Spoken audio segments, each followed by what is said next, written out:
Alors ça fait déjà plusieurs fois que tu viens à Bordeaux, donc c'est vrai que quand les artistes viennent, ils disent souvent qu'on a un public un petit peu, pas coincé, mais c'est vrai qu'on n'est pas très réactif. T'as quelque chose à dire là-dessus? Ah, C'est je le trouve ressenti que t'as? absolument pas, moi. Non? Je me suis toujours éclaté en venant à Bordeaux. Mais alors ça, c'est un truc que je dois pas vivre parce qu'à chaque fois que je vais dans une ville, on me dit souvent, ouais, on nous dit qu'on a un public difficile. Par exemple, en Suisse, on me dit tout le temps, ah oui, on a la réputation d'être un public difficile, est-ce que vous trouvez? Moi, très sincèrement, j'ai fait le tour de la France, de la Belgique et de la Suisse et j'ai jamais eu l'impression d'avoir un public difficile. D'accord. En tout cas, pas sur une région, quoi. Oui. Donc non, je trouve pas. Oh, ben ça va, ça nous remonte un peu parce que c'est Bah, vrai qu'en général, je trouve on est un pas. peu mal vu. Donc c'est vrai que ça fait quelques années maintenant que tu vis vraiment le succès à fond, t'as beaucoup de fans, etc.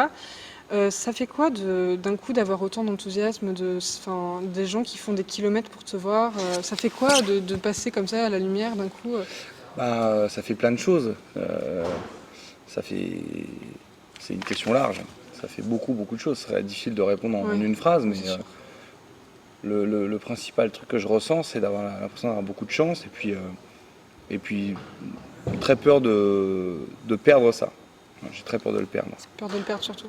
Ouais, j'ai très peur que d'un coup les gens aient plus envie de venir me voir. Il n'y a pas de raison pour l'instant, ça a l'air de bien marcher. Bon, après, On il faut verra. toujours voir. On sait jamais, il y a plein d'artistes qui marchent et puis après ça s'arrête. Donc Oui. c'est le seul truc qui moi me fait peur. C'est pour ça que je multiplie les projets. J'essaie toujours de faire plaisir aux gens, de multiplier les trucs Ouais. et de toujours surprendre les gens, d'aller là où on m'attend pas, comme avec le livre. Ouais. Tu vois, le livre, personne s'y attendait. Un film peut-être un jour? Je suis en train d'écrire un film Ah. qu'on tourne en novembre. Où tu joues dedans ou juste réalisateur? Non, je suis scénariste et comédien principal. D'accord. Mais ça sera un film choral, donc il y aura plusieurs personnages D'accord. principaux. Donc c'est vrai que tu as tout ce succès, mais ça fait quand même 10 ans maintenant que tu écris, que tu es habitué à plus de 10 ans même. Donc que... là, ça va faire 15 ans maintenant. Ouais, 15 ans. J'ai commencé à 16 ans à monter 16 ans, sur... Ah oui. non, donc allez, on va dire... Mon premier cachet en tant que comédien, je l'ai eu à 16 ans, ça fait 12 ans. Donc ça fait plus de 10 12 ans ans. que tu es habitué à la scène et à l'écriture. Est-ce que ça t'arrive de relire tes premiers textes, tes premiers sketchs? Et qu'est-ce que tu dis quand tu les vois avec tout le chemin que tu as parcouru maintenant? Bah franchement, sur certains textes, je suis assez épaté de la maturité que je pouvais avoir dans l'écriture sur certains textes. Évidemment, je les reprendrai pas parce que je me suis amélioré, mais je vois certains textes que j'écrivais quand j'avais 15-16 ans et je trouve Il y avait que déjà une ouais, certaine maturité. il y avait des vannes qui étaient vraiment bien senties. Et des fois tu les reprends ou... Ouais, j'ai repris des trucs. Par exemple, le prêtre pédophile qu'il y a dans le spectacle, c'est un sketch que j'ai écrit, j'avais D'accord. 16 ans. Ah oui, d'accord. Je l'ai amélioré, mais il y a quelques vannes, on va dire il y a 30% du texte qui était déjà écrit quand j'avais 16 ans. D'accord.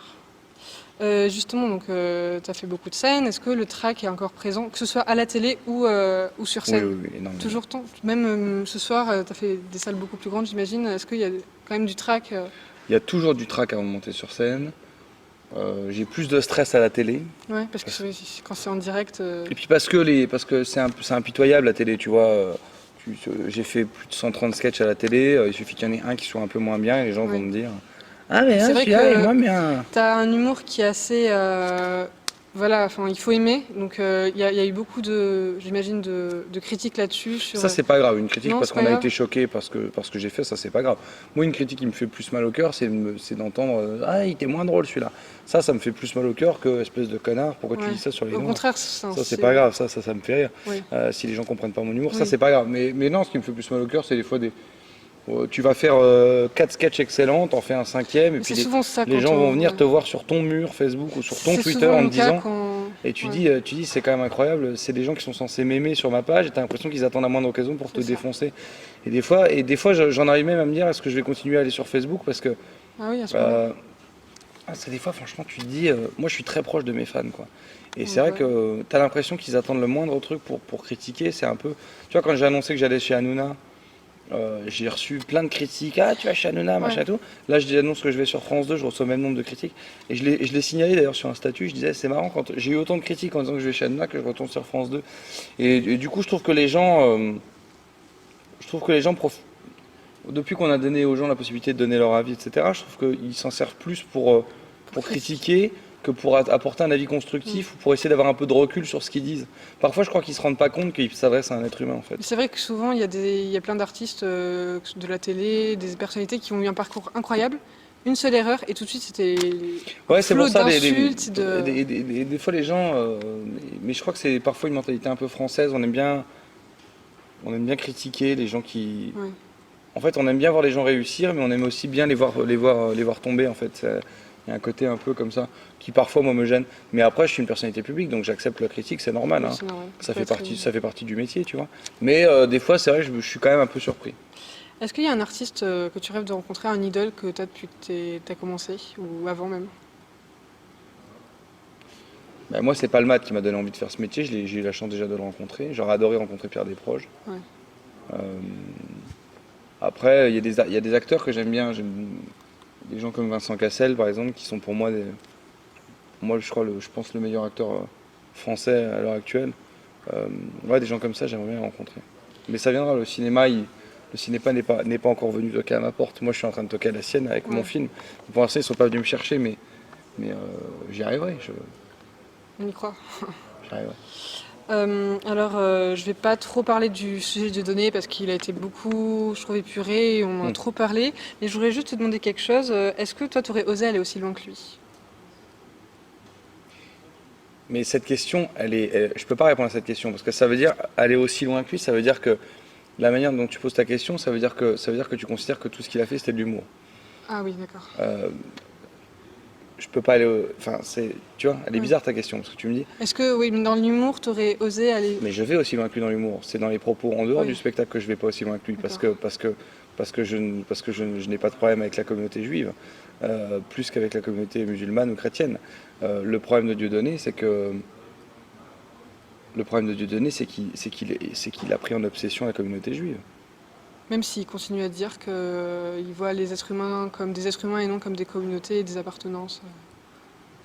Bah, il peut dire ce qu'il veut. Oui, La vérité, c'est qu'il est en obsession totale sur la communauté c'est vrai. juive, qu'il est copain avec la tribu K, qui sont des pro-blacks anti-blancs, qu'il est copain avec Alain Soral, qui se revendique antisémite, qu'il est copain avec Jean-Marie Le Pen, dont on connaît les propos, et surtout qui...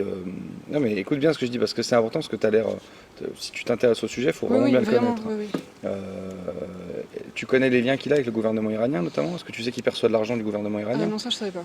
Ouais, Non, parce ça que je savais pas. c'est ça qui est très important quand on parle de Dieudonné. Parce que tu sais, il y a trop de gens qui défendent Dieudonné en disant vous avez été manipulé médiatiquement si vous dites que c'est un raciste. Moi j'ai envie de dire à ces gens-là, est-ce que vous savez réellement qui est Dieudonné? Est-ce que tu as vu l'interview de Dieudonné quand il est en Iran? Je sais pas Tu vois, plus. est-ce que tu sais que Dieudonné il était déjà copain avec Alain Soral en 2002 avant que la polémique démarre? Dieudonné a toujours été un peu dans ses relations et dans les gens qu'il fréquentait, a toujours été un peu sur le fil. Après, après, le sketch qui lui a été reproché chez Fogiel, euh, la cavale qui a été mise en place contre lui au tout départ a été un petit peu injuste, mais ce que fait Manuel Valls d'interdire ses spectacles, pour moi c'est une preuve de faiblesse du gouvernement. Si la seule moyen qu'ils aient de lutter contre Dieudonné, c'est de l'interdire ses spectacles, c'est pas bien. C'est vraiment une preuve de faiblesse parce que l'État n'a pas à se mêler pour moi de l'artistique. En revanche, à l'heure actuelle, avec tout ce qu'on sait de Dieudonné, dire qu'encore Dieudonné est encore un humoriste et qui n'a pas de problème avec les juifs, c'est d'être quand même d'une grande ignorance. Quand il y a des gens qui font la quenelle devant l'école où Mera a tué des juifs à bout portant, que lui le sait et ne dit rien, c'est-à-dire ne va pas dire à cette personne, ne jamais faire ce geste qui m'est propre devant une école où il y a eu des enfants tués à bout portant, qui n'ait rien dit sur cette photo, qui laisse des gens comme Alain Soral qui se revendiquent aller devant le mémorial juif, faire des quenelles en disant dans le cul des juifs, je sais pas. Enfin, il y a trop de choses maintenant. Et quand j'entends moi des gens encore me dire mais non, mais c'était de l'humour et de la provoque, je suis atterré en fait. Je dis, mais vraiment Parce que c'est vrai que les gens sont peut-être pas aussi bien renseignés que ça sur... Ah oui, mais dans ce cas-là, il faut voilà, se taire. c'est ça. Parce que quand on parle d'un sujet aussi grave que celui-ci, il faut savoir de quoi on parle. Un mec comme Dieudonné, pour moi, a sali la liberté d'expression parce qu'il s'est caché derrière pour tenir des propos absolument immondes et surtout des propos politiques. Parce que le problème de Dieudonné, c'est qu'il est devenu politique. Donc moi, j'ai pas de problème à faire des vannes sur les juifs, j'en fais dans mon spectacle. Mais moi, à l'extérieur, tu me vois pas ouvrir un parti antisioniste. Et puis, parce que c'est facile aussi de dire je suis antisioniste. Parce que le problème, c'est que c'est lui qui détermine qui est sioniste et qui ne l'est pas. C'est comme si je te dis je suis contre les musulmans extrémistes, mais que je considère que tous les musulmans sont extrémistes.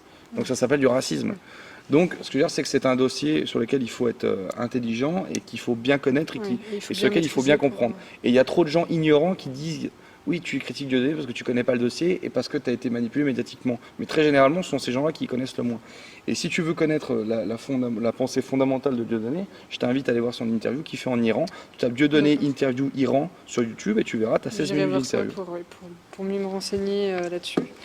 Mais un petit peu dans le même domaine, mais c'est juste pour savoir, c'est vrai que, donc, comme on le dit, l'humour noir, ça peut faire un petit peu, ça peut être problématique parfois.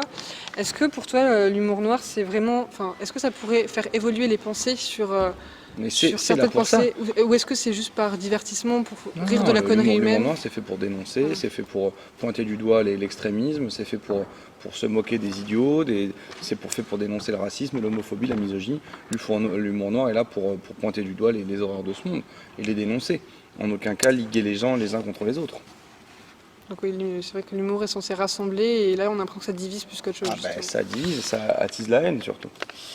Euh, Ensuite, dernière question pour cette rubrique. Après, j'aurai juste une dernière petite rubrique. Est-ce que tu te souviens de la première photo ou du premier autographe qu'on t'a demandé? Et est-ce que tu te souviens de ce que tu as ressenti à ce moment-là? La première fois qu'un fan est venu te demander un autographe ou une photo? Ah oui, je me rappelle, c'était en sortant d'un plateau d'On ne demande qu'à en rien. Où il y a le public, j'ai fait un petit autographe à une jeune fille qui était au premier rang et en fait du coup il y a tout le public qui est descendu. Et je me rappelle avoir senti un truc, en fait j'ai trouvé ça ça m'a vachement déstabilisé. En fait. Ouais, Je trouvais ça très étrange et en même temps très touchant. d'accord. Ouais, une sensation très, très étrange et très touchante. Donc première fois, donc c'est un bon souvenir, j'imagine. Ah oui, oui, mais c'est très, très, très déstabilisant parce que je comprenais pas pourquoi je générais ça en fait. Ouais, d'accord.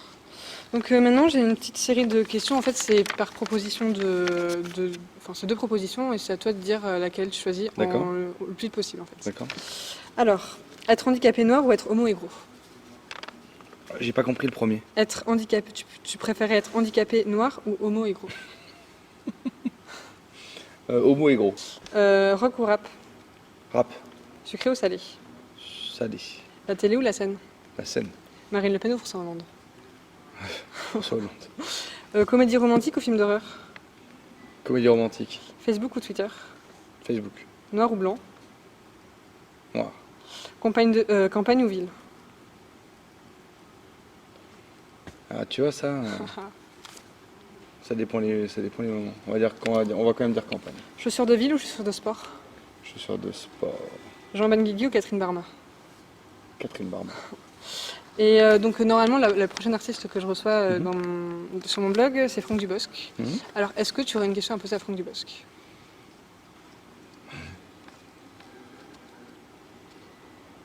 Euh, Demande-lui si là cette année il n'est pas disponible. Mais je produis un festival d'humour en Belgique où je crée chaque année des duos inédits et dans une très grande salle en Belgique. C'est une très grosse soirée pour la télé, tout ça machin. Et cette année il n'était pas disponible. Je voulais l'inviter et je voudrais savoir s'il accepte de venir faire un duo avec moi pour l'édition de l'année prochaine. D'accord, bah c'est noté. Alors, je poserai la question le 13 février si j'arrive Le à... 27 mars 2000, pas 14 mais 2015. 2015 du coup. D'accord, très bien. Bon, et merci beaucoup d'avoir participé.